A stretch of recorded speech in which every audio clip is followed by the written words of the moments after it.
Yes, dictation 5 second बाद start होगा। Speed 70 शब्द पर मिनट।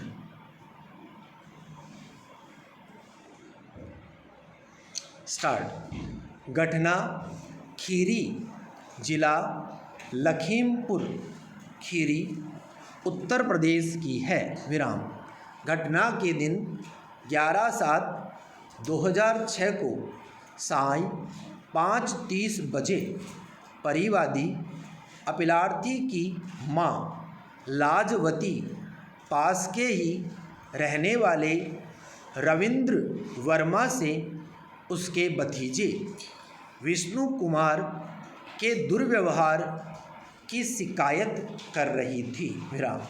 उस समय अभियुक्त पक्ष के सुधीर, राम अवध, राकेश और विष्णु कुमार भी मौजूद थे और सभी मिलकर एक साथ परिवादी की मां से झगड़ा करने लगे। विराम।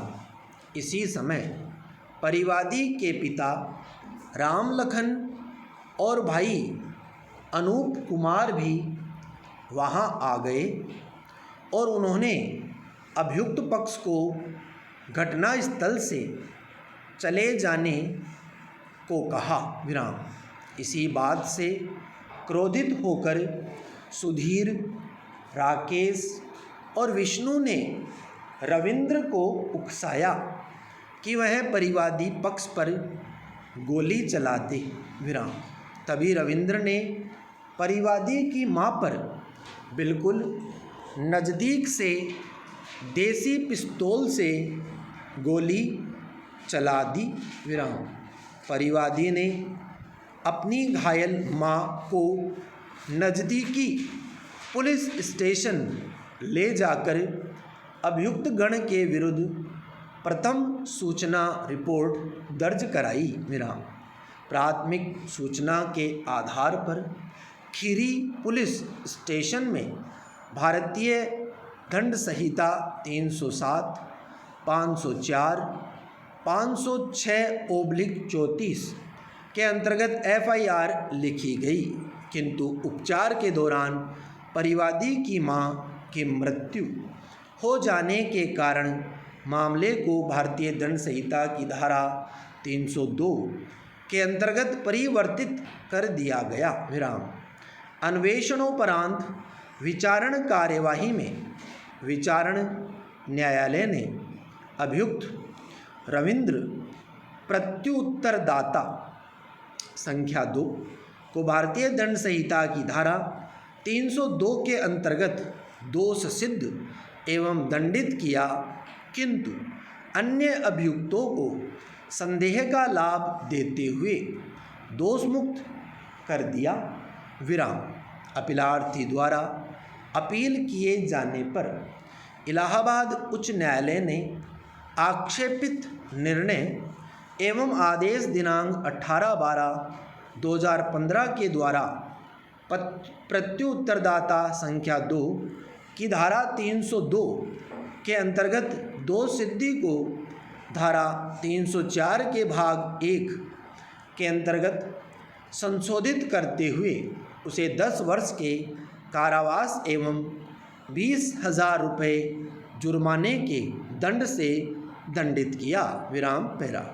अतः परिवादी ने यह अपील SLP प्रस्तुत किया। विराम। निर्णय 1।